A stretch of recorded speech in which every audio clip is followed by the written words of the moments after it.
Hello everyone welcome to our YouTube channel Marks Institute of learning.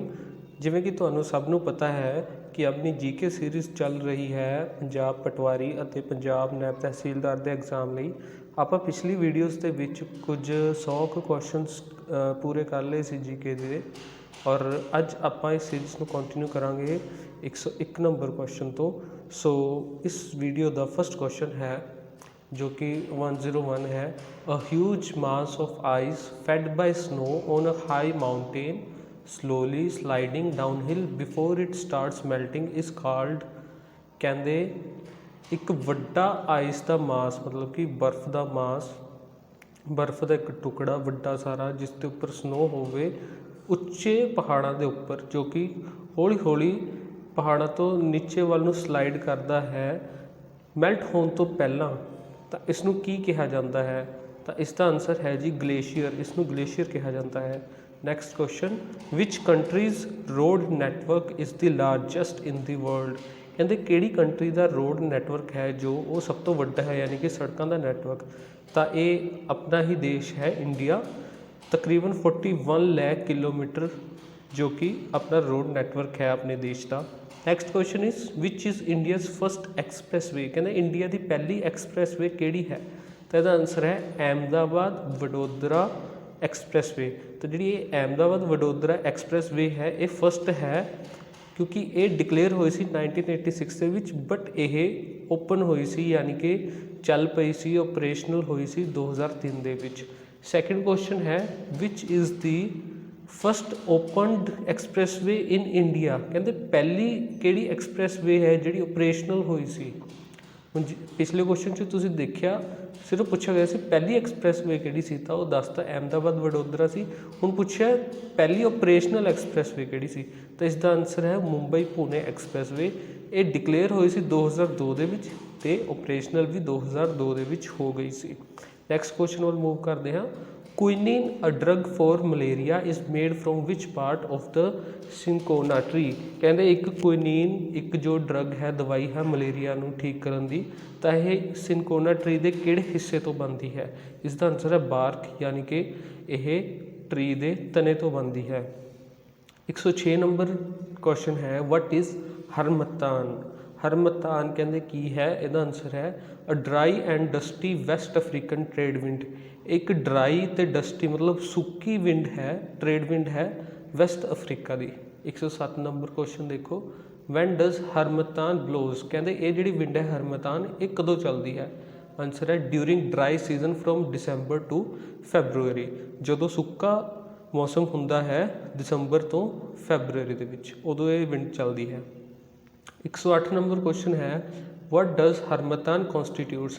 कहते हरमतान wind है जो इस विच की हुंदा है? तो इसका आंसर है great quantities of fine dust from the Sahara desert. कहते सहारा डेजर्ट तो लई गई बहुत बरीक बरीक मिट्टी के कण होंदे हैं इस विच, जो कि बहुत ज़्यादा क्वांटिटी दे विच हुंदा है। माफ़ करना क्वांटिटीज़ लिखा गया गलती ना, इत्थे क्वांटिटीज़ है। नैक्सट क्वेश्चन है 109 वेयर इज़ काली नदी हाइड्रो इलैक्ट्रिक प्रोजैक्ट। काली नदी हाइड्रो इलैक्ट्रिक प्रोजैक्ट कितने स्थित है? आंसर है कर्नाटका। नैक्सट है देहाड़ हाइड्रो इलैक्ट्रिक प्रोजैक्ट कितने स्थित है? आंसर है हिमाचल प्रदेश। देहाड़ हाइड्रो इलैक्ट्रिक तो याद रखना है हिमाचल प्रदेश। 111 नंबर क्वेश्चन है सिरिसाइलम हाइड्रो इलैक्ट्रिक प्रोजैक्ट कितने है? ਹੁਣ सिरिसाइलम तो तुसीं ध्यान रखना थोड़ा साउथ जे नाल मिलता नाम है, बट ये पूरा साउथ दे विच नहीं है, ये मिड ऑफ इंडिया है। इसका आंसर है कुरनूल डिस्ट्रिक्ट ऑफ आंध्र प्रदेश। आंध्र प्रदेश नूं जिसनूं कि हार्ट ऑफ इंडिया भी कहा जाता है, तो यह आंध्र प्रदेश के कुरनूल जिले विच है। Where is the Gulf Stream. कहते गल्फ स्ट्रीम कित्थे है? आंसर है North Atlantic Ocean. 113 number question वाल मूव करते हैं। What is Peruvian current. Peruvian current की हुंदा है? ये कहते एक साउथ पैसीफिक करंट है। 114 number question where is Benguela current found. Benguela current कित्थे देखने को मिलता है? ये मिलता है जी देखने को साउथ एटलांटिक ओशियन के विच। नैक्सट क्वेश्चन है where is West Australian current found. हूँ वैसट ऑस्ट्रेलियन करंट कित्थे मिलता है? आंसर है साउथ इंडियन ओशियन। हूँ जे तुसी मैप वाल गौर करोगे तो ऑस्ट्रेलिया के वैसट के उपर जे मतलब अंदाज़ा लगाओ कि ऑस्ट्रेलिया तो अगर वैसट वाल मूव होवांगे तो इंडिया आएगा, ठीक है। तो याद रखना है कि वैसट ਆਸਟ੍ਰੇਲੀਅਨ करंट अफेयर कित्थे होना चाहिए, साउथ इंडियन ओशन दे विच, क्योंकि ਆਸਟ੍ਰੇਲੀਆ के वैसट के उपर आके साउथ इंडिया आ जाता है। नैक्सट क्वेश्चन है 116, which type of mountain ranges are formed when two of the tectonic plates that makes up the earth's crust push together at their border। ਕਹਿੰਦੇ ਉਦੋਂ ਕਿਹੜੀਆਂ ਪਹਾੜੀਆਂ ਬਣਦੀਆਂ ਨੇ ਜਦੋਂ ਦੋ ਟੈਕਟੋਨਿਕ ਪਲੇਟਸ ਨੇ ਜਿਹੜੀਆਂ ਕਿ ਅਰਥ ਦੀ ਕਰਸਟ ਨੂੰ ਬਣਾਉਂਦੀਆਂ ਨੇ, ਉਹ ਇੱਕ ਦੂਜੇ ਨਾਲ ਖਹਿੰਦੀਆਂ ਨੇ ਜਾਂ ਇੱਕ ਦੂਜੇ ਨੂੰ ਪੁਸ਼ ਕਰਦੀਆਂ ਨੇ ਆਪਣੇ ਬਾਰਡਰ ਤੇ। ਤਾਂ ਇਸ ਦਾ ਆਨਸਰ ਹੈ ਫੋਲਡ ਮਾਊਂਟੇਨਸ। ਯਾਦ ਰੱਖਣਾ ਉਦੋਂ ਫੋਲਡ ਮਾਊਂਟੇਨਸ ਬਣਦੀਆਂ ਨੇ। 117 क्वेश्चन है, Himalayas are an example of which type of mountains. कहते हिमालय किस तरीके की माउंटेन्स की एग्जाम्पल है, तो आंसर है फोल्ड माउंटेन्स। ये एक फोल्ड माउंटेन्स की ही एग्जाम्पल है। नैक्सट है Alps and Andes are an example of which type of mountains. Alps तो एंडीज भी किसकी एग्जाम्पल है, ये भी फोल्ड माउंटेन्स। 119 क्वेश्चन है, in which sea and country Bali is located. अगर तुहाने कदे गौर किया होवे, जिन्हां नूं घूमण दा शौक है, तो बाली एक बहुत वधिया जगह मन्नी जाती है घूमण दे लई, सैर सपाटे दे लई। तो ये पूछा गया कि बाली कित्थे लोकेटेड है, किहड़े समुद्र विच ते किहड़ी कंट्री विच। तो ये है जावा सी विच, इंडोनेशिया कंट्री विच। सी किहड़ी है, जावा, कंट्री किहड़ी है, इंडोनेशिया। इंडोनेशिया विच बाली है। 120 क्वेश्चन है, what is the 104th constitutional amendment made in 2019। 2019 विच एक 104th कॉन्स्टिट्यूशनल अमेंडमेंट एक्ट आई सी, पूछा गया है ये की है। तो ये इन्होंने की किया है, discontinue 2 Anglo Indian members in the लोक सभा। लोक सभा विच 2 एंग्लो इंडियन मैंबरस होंदे सी। इस अमेंडमेंट के द्वारा इन्होंने इसनूं डिसकंटिन्यूड कर दिता है, और डिसकंटिन्यू करने तो बाद इन्हों रिप्लेस कर दिता गया है SC और ST मैंबरस नाल। ये तुसीं याद रखना है, इंपॉर्टेंट क्वेश्चन है। Next 121 question, who is the current president of India. शायद तुहानूं सब नूं पता होएगा, बट कई लोग इदां दे हुंदे ने कि उन्हां नूं नहीं पता हुंदा।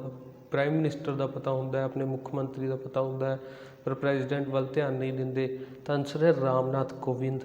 और नैक्सट जो क्वेश्चन है उस विच वाइस प्रेजिडेंट पूछा गया, जिन्होंने प्रेजिडेंट भी पता होएगा उन्होंने हो सकता वाइस प्रेजिडेंट ना पता होवे, बहुत ज़्यादा चांस ने।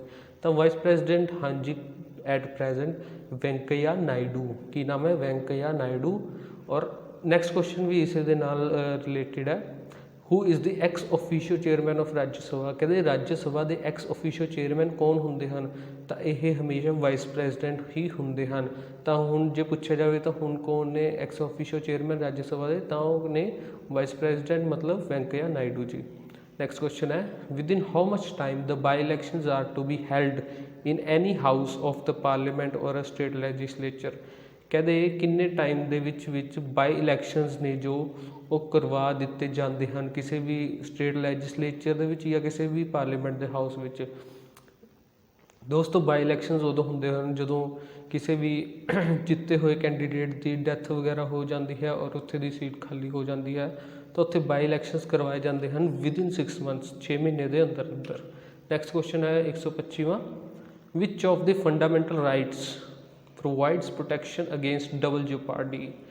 कहते डबल जेओपार्डी तो बचाने लई किहड़ा फंडामेंटल राइट है, एक किस आर्टिकल विच दिता गया है, तो यह आंसर है आर्टिकल 20। डबल जेओपार्डी दोस्तों अगर तुसी जानना है कि डबल जेओपार्डी की होंदी है, तुसी कमेंट करके मैं दस सकते हो, इस पर मैं एक अलग तो वीडियो बना दूँगा। नैक्सट क्वेश्चन है 126, as per the fundamental rights employment of children in factories etcetera is prohibited below how much age. कहते फंडामेंटल राइट्स में ध्यान रखते हुए जो बच्चों की इंप्लॉयमेंट है फैक्ट्रीज या ढाबियां के उपर वो किस एज तो घट प्रोहिबिट की गई है, रोक लगाई हुई है, तो वह है जी 14 ईयर्स ऑफ एज, 14 साल तक के बच्चों तक रोक लगाई हुई है किसी भी फैक्ट्री या ढाबियां के उपर काम करने लई। नैक्सट क्वेश्चन है 127, by which writ is an individuals right to hold a public office can be challenged. कहते किहड़ी रिट है जिहड़ी एक बंदे नूं कोई भी पब्लिक ऑफिस नूं होल्ड करने लई चैलेंज करती है। तुसीं देखिया होगा लोग कोर्ट विच रिट लगाउंदे ने अलग अलग केसिस लई, इत्थे पूछा गया है पब्लिक ऑफिस नूं होल्ड करने लई चैलेंज करना, ਤਾਂ ਉਹ ਹੁੰਦੀ ਹੈ ਕਿਹੜੀ, ਇਸ ਰਿਟ ਦਾ ਨਾਮ ਹੈ ਕੋਵਰੰਤੋ। ਠੀਕ ਹੈ ਜੀ, ਕੋਵਰੰਤੋ ਇਸ ਰਿਟ ਦਾ ਨਾਮ ਹੈ। ਨੈਕਸਟ ਕੁਐਸਚਨ ਹੈ who appoints the state election commissioner in a state. ਕਹਿੰਦੇ ਇੱਕ ਸਟੇਟ ਵਿੱਚ ਸਟੇਟ ਇਲੈਕਸ਼ਨ ਕਮਿਸ਼ਨਰ ਕੌਣ ਅਪॉइंट ਕਰਦਾ ਹੈ, ਤਾਂ ਆਂਸਰ ਹੈ ਗਵਰਨਰ ਆਫ ਦ ਸਟੇਟ, ਯਾਦ ਰੱਖਣਾ ਹੈ ਤੁਸੀਂ। ਨੈਕਸਟ ਕੁਐਸਚਨ ਵਿਚ ਯੂਨੀਅਨ ਟੈਰੀਟਰੀ ਔਰ union territories has its own legislative assembly. ਕਹਿੰਦੇ ਕਿਹੜੀ ਯੂਨੀਅਨ ਟੈਰੀਟਰੀ ਜੋ ਹੈ ਉਸਦੀ ਆਪਣੀ ਵਿਧਾਨ ਸਭਾ ਹੈ। ਤਾਂ ਆਪਣੇ ਕੋਲ ਦੋ ਇਸ ਤਰ੍ਹਾਂ ਦੀਆਂ ਯੂਟੀਜ਼ ਨੇ, ਯਾਨੀ ਕਿ ਯੂਨੀਅਨ ਟੈਰੀਟਰੀਜ਼, ਜਿਨ੍ਹਾਂ ਦੀਆਂ ਆਪਣੇ ਲੈਜਿਸਲੇਟਿਵ ਅਸੈਂਬਲੀਜ਼ ਨੇ, ਜਿਵੇਂ ਕਿ ਹਰ ਸਟੇਟ ਦੀਆਂ ਹੁੰਦੀਆਂ ਨੇ। ਤਾਂ ਆਂਸਰ ਹੈ ਪੁਡੂਚੇਰੀ ਐਂਡ ਦਿੱਲੀ। ਤੁਹਾਨੂੰ ਪਤਾ ਹੀ ਹੋਵੇਗਾ ਪੁਡੂਚੇਰੀ ਵਿੱਚ ਹਾਲ ਹੀ ਵਿੱਚ ਚੁਣਾਵ ਵੀ ਚੱਲ ਰਹੇ ਨੇ। ਤਾਂ 130ਵਾਂ ਕੁਐਸਚਨ ਹੈ how long can the vice president act as the president van the office of the president of India false ਵੈਕੈਂਟ। ਕਹਿੰਦੇ ਕੋਈ ਵੀ ਵਾਈਸ ਪ੍ਰੈਜ਼ੀਡੈਂਟ ਇੱਕ ਪ੍ਰੈਜ਼ੀਡੈਂਟ ਦੀ ਤਰ੍ਹਾਂ ਕਦੋਂ ਤੱਕ ਐਕਟ ਕਰ ਸਕਦਾ ਹੈ, ਜਦੋਂ president of India the office ਖਾਲੀ ਹੋਵੇ, ਯਾਨੀ ਕਿ ਕੋਈ ਵੀ ਪ੍ਰੈਜ਼ੀਡੈਂਟ ਨਾ ਹੋਵੇ। ਇਸ ਦਾ ਆਂਸਰ ਹੈ till the new president is elected. ਜਦੋਂ ਤੱਕ ਨਵੇਂ ਪ੍ਰੈਜ਼ੀਡੈਂਟ ਦੀ ਚੋਣ ਨਹੀਂ ਹੁੰਦੀ ਉਦੋਂ ਤੱਕ ਵਾਈਸ ਪ੍ਰੈਜ਼ੀਡੈਂਟ ਨੂੰ ਹੀ ਪ੍ਰੈਜ਼ੀਡੈਂਟ ਮੰਨਿਆ ਜਾਂਦਾ ਹੈ। Next question where is the headquarter of the European union. ਤਾਂ ਯੂਰਪੀਅਨ ਯੂਨੀਅਨ ਦਾ ਹੈੱਡਕੁਆਰਟਰ ਪੁੱਛਿਆ ਗਿਆ ਕਿੱਥੇ ਹੈ ਜੀ। ਯੂਰੋਪੀਅਨ ਯੂਨੀਅਨ ਦਾ ਹੈੱਡਕੁਆਰਟਰ ਹੈ ਬਰੂਸੇਲਸ ਬੈਲਜੀਅਮ ਵਿੱਚ। ਬਰੂਸੇਲਸ ਜੋ ਹੈ ਬੈਲਜੀਅਮ ਦੀ ਕੈਪੀਟਲ ਹੈ, ਉੱਥੇ ਹੈੱਡਕੁਆਰਟਰ ਹੈ ਯੂਰਪੀਅਨ ਯੂਨੀਅਨ ਦਾ। 132ਵਾਂ ਕੁਐਸਚਨ ਹੈ ਜੀ who has the power to abolish the legislative council of a state. ਕਹਿੰਦੇ ਸਟੇਟ ਦੀ ਵਿਧਾਨ ਸਭਾ ਨੂੰ ਅਬੋਲਿਸ਼ ਕਰਨ ਦੀ ਪਾਵਰ ਕਿਸ ਕੋਲ ਹੈ, ਤਾਂ ਆਂਸਰ ਹੈ ਜੀ ਪਾਰਲੀਮੈਂਟ। ਪਾਰਲੀਮੈਂਟ ਕੋਲ ਪਾਵਰ ਹੁੰਦੀ ਹੈ ਕਿਸੇ ਵੀ ਸਟੇਟ ਦੀ ਲੈਜਿਸਲੇਟਿਵ ਕਾਊਂਸਿਲ ਨੂੰ, ਵਿਧਾਨ ਪਰਿਸ਼ਦ ਨੂੰ ਜਾਂ ਵਿਧਾਨ ਸਭਾ ਨੂੰ ਡਿਜ਼ੋਲਵ ਕਰਨ ਦੀ, ਅਬੋਲਿਸ਼ ਕਰਨ ਦੀ। ਨੈਕਸਟ ਕੁਐਸਚਨ ਹੈ 133ਵਾਂ ਵਾਈ ਲੋਕ ਸਭਾ ਪਾਸਿਸ ਵੋਟ ਔਨ ਅਕਾਊਂਟ। ਕਹਿੰਦੇ ਲੋਕ ਸਭਾ ਵੋਟ ਔਨ ਅਕਾਊਂਟ ਕਿਉਂ ਪਾਸ ਕਰਦੀ ਹੈ, ਤਾਂ ਵੋਟ ਔਨ ਅਕਾਊਂਟ ਦੇ ਬਾਰੇ ਤੁਸੀਂ ਧਿਆਨ ਨਾਲ ਸੁਣਨਾ ਹੈ। ਇਹਦਾ ਆਂਸਰ ਹੈ to meet the expenditure during the intervening period between the introduction of the budget and its passage. ਕਹਿੰਦੇ ਇਹ ਵੋਟ ਔਨ ਅਕਾਊਂਟ ਇਸ ਲਈ ਪਾਸ ਕੀਤਾ ਜਾਂਦਾ ਹੈ ਤਾਂ ਕਿ ਜਦੋਂ ਬਜਟ ਦੀ ਇੰਟਰੋਡਕਸ਼ਨ ਹੁੰਦੀ ਹੈ ਅਤੇ ਔਰ ਬਜਟ ਦੇ ਪਾਸ ਹੋਣ ਤੱਕ ਦਾ ਜੋ ਵਿਚਲਾ ਸਮਾਂ ਹੁੰਦਾ ਹੈ, ਉਸ ਦੌਰਾਨ ਜੋ ਵੀ ਐਕਸਪੈਂਡੀਚਰ ਹੁੰਦੇ ਹਨ ਉਹ ਐਕਸਪੈਂਡੀਚਰ ਕਰਨ ਦੇ ਲਈ ਵੋਟ ਔਨ ਅਕਾਊਂਟ ਪਾਸ ਕੀਤਾ ਜਾਂਦਾ ਹੈ। ਨੈਕਸਟ ਕੁਐਸਚਨ ਹੈ swimming is possible on account of which of the scientific principals. ਕਹਿੰਦੇ ਕਿਹੜੇ ਸਾਇੰਟੀਫਿਕ ਪ੍ਰਿੰਸੀਪਲ ਦੇ ਆਧਾਰ 'ਤੇ ਸਵੀਮਿੰਗ ਪੋਸੀਬਲ ਹੈ, ਮਤਲਬ ਬੰਦਾ ਕਿਸ ਸਾਇੰਟੀਫਿਕ ਪ੍ਰਿੰਸੀਪਲ ਦੇ ਆਧਾਰ 'ਤੇ ਤੈਰ ਸਕਦਾ ਹੈ। ਅੱਗੇ ਵੱਧਦੇ ਹਾਂ ਜੀ 135 ਨੰਬਰ ਕੁਐਸਚਨ 'ਤੇ when the mechanical waves have a frequency above the audible range are called. ਕਹਿੰਦੇ ਜਿਹੜੀਆਂ ਮਕੈਨੀਕਲ ਵੇਵਸ ਨੇ ਜਦੋਂ ਉਹਨਾਂ ਦੀ ਫ੍ਰੀਕੁਐਂਸੀ ਆਡੀਬਲ ਰੇਂਜ ਤੋਂ ਜ਼ਿਆਦਾ ਹੁੰਦੀ ਹੈ, ਯਾਨੀ ਕਿ ਜਿੰਨੀ ਰੇਂਜ 'ਤੇ ਆਪਾਂ ਸੁਣ ਸਕਦੇ ਉਸ ਤੋਂ ਵੀ ਜ਼ਿਆਦਾ ਹੁੰਦੀ ਹੈ ਜਦੋਂ ਉਹਨਾਂ ਦੀ ਫ੍ਰੀਕੁਐਂਸੀ, ਤਾਂ ਉਹਨਾਂ ਨੂੰ ਕੀ ਕਿਹਾ ਜਾਂਦਾ ਹੈ, ਤਾਂ ਉਹਨਾਂ ਨੂੰ ਸੁਪਰਸੋਨਿਕ ਵੇਵਸ ਕਿਹਾ ਜਾਂਦਾ ਹੈ। Next question antibodies in our body are complex. ਕਹਿੰਦੇ ਆਪਣੀ ਬੋਡੀ 'ਚ ਜੋ ਐਂਟੀਬੋਡੀਜ਼ ਨੇ ਉਹ ਕੀ ਹੁੰਦੇ ਹਨ, ਤਾਂ ਉਹ ਹੁੰਦੇ ਹਨ complex glycoproteins. 137 number question 'ਤੇ ਮੂਵ ਕਰਦੇ ਹਾਂ in pressurised heavy water reactors the heavy water is used as. ਕਹਿੰਦੇ ਪ੍ਰੈਸ਼ਰਾਈਜ਼ਡ ਹੈਵੀ ਵਾਟਰ ਰਿਐਕਟਰ ਹੁੰਦੇ ਹਨ ਜੋ ਉਹਨਾਂ ਵਿੱਚ ਹੈਵੀ ਵਾਟਰ ਹੈ ਉਹ ਕਿਸ ਚੀਜ਼ ਦਾ ਕੰਮ ਕਰਦਾ ਹੈ, ਤਾਂ ਆਂਸਰ ਹੈ ਕੂਲੈਂਟ ਐਂਡ ਮੋਡਰੇਟਰ। ਤਾਂ ਉਹ ਕੂਲੈਂਟ ਅਤੇ ਮੋਡਰੇਟਰ ਦਾ ਕੰਮ ਕਰਦਾ ਹੈ। 138 ਨੰਬਰ ਕੁਐਸਚਨ ਹੈ which gas is known as marsh gas. Marsh gas ਕਿਸ ਨੂੰ ਕਿਹਾ ਜਾਂਦਾ ਹੈ, ਮੀਥੇਨ ਗੈਸ ਨੂੰ, ਜਿਸ ਦਾ ਫਾਰਮੂਲਾ ਹੈ CH4। Next question what is in situ conservation of biodiversity. Biodiversity ਵਿੱਚ ਇਨ ਸਿਟੂ ਕੰਜ਼ਰਵੇਸ਼ਨ ਕਿਸ ਨੂੰ ਕਿਹਾ ਜਾਂਦਾ ਹੈ, ਆਂਸਰ ਹੈ conservation of species in their natural habitats. ਕਹਿੰਦੇ ਜਦੋਂ ਕਿਸੇ ਵੀ ਸਪੀਸੀਜ਼ ਦੀ ਉਸੀ ਦੇ ਨੈਚੁਰਲ ਹੈਬਿਟੇਟ ਦੇ ਵਿੱਚ ਕੰਜ਼ਰਵੇਸ਼ਨ ਕੀਤੀ ਜਾਵੇ, ਉਸੀ ਦੇ ਨੈਚੁਰਲ ਹੈਬਿਟੇਟ ਦੇ ਵਿੱਚ, ਯਾਨੀ ਜਿੱਥੇ ਉਹ ਰਹਿੰਦੇ ਹਨ ਸ਼ੁਰੂ ਤੋਂ, ਤਾਂ ਉਸੀ ਦੇ ਵਿੱਚ ਉਹਨਾਂ ਦੀ ਕੰਜ਼ਰਵੇਸ਼ਨ ਕਰਨੀ ਉਸਨੂੰ ਕਿਹਾ ਜਾਂਦਾ ਇਨ ਸਿਟੂ ਕੰਜ਼ਰਵੇਸ਼ਨ। ਇਸ ਤਰ੍ਹਾਂ ਇੱਕ ਐਕਸੀਟੂ ਕੰਜ਼ਰਵੇਸ਼ਨ ਹੁੰਦੀ ਹੈ। ਐਕਸੀਟੂ ਦਾ ਮਤਲਬ ਹੁੰਦਾ ਉਹਨਾਂ ਦੇ ਨੈਚੁਰਲ ਹੈਬਿਟੇਟ ਤੋਂ ਬਾਹਰ ਰੱਖ ਕੇ ਉਹਨਾਂ ਦੀ ਕੰਜ਼ਰਵੇਸ਼ਨ ਕਰਨੀ। ਚਲੋ ਅਗਲਾ ਦੇਖਦੇ ਹਾਂ 140 number question in the structure of planet earth the inner core is mainly made up of which of the metals. ਕਹਿੰਦੇ ਜਿਹੜੀ ਪਲੈਨਟ ਅਰਥ ਹੈ ਉਸਦੀ ਇਨਰ ਕੋਰ ਹੈ ਉਹ ਕਿਸ ਮੈਟਲ ਦੀ ਬਣੀ ਹੋਈ ਹੈ, ਤਾਂ ਇਸ ਦਾ ਆਂਸਰ ਹੈ ਆਇਰਨ, ਜਿਸ ਦਾ ਫਾਰਮੂਲਾ ਹੈ Fe, ਯਾਨੀ ਕਿ ਲੋਹੇ ਦੀ। ਇਨਰ ਕੋਰ ਆਫ ਪਲੈਨਟ ਅਰਥ ਲੋਹੇ ਦੀ ਬਣੀ ਹੋਈ ਹੈ। ਇਸੀ ਦੇ ਨਾਲ ਅੱਜ ਦੀ ਵੀਡੀਓ ਆਪਾਂ ਖ਼ਤਮ ਕਰਦੇ ਹਾਂ। ਉਮੀਦ ਹੈ ਤੁਹਾਨੂੰ ਸਭ ਨੂੰ ਅੱਛੀ ਲੱਗੀ ਹੋਏਗੀ ਔਰ ਤੁਸੀਂ ਪੁਰਾਣੀਆਂ ਵੀਡੀਓਜ਼ ਵੀ ਦੇਖ ਲਈਆਂ, ਇਹ ਵੀ ਦੇਖ ਲਈ ਔਰ ਤੁਸੀਂ ਇਸ ਨੂੰ ਵੀ ਆਪਣੇ ਫਰੈਂਡਸ ਦੇ ਨਾਲ ਸ਼ੇਅਰ ਕਰੋਗੇ ਤਾਂ ਕਿ ਉਹ ਵੀ ਇਸ ਵੀਡੀਓ ਦਾ ਲਾਭ ਉਠਾ ਸਕਣ। Thank you very much.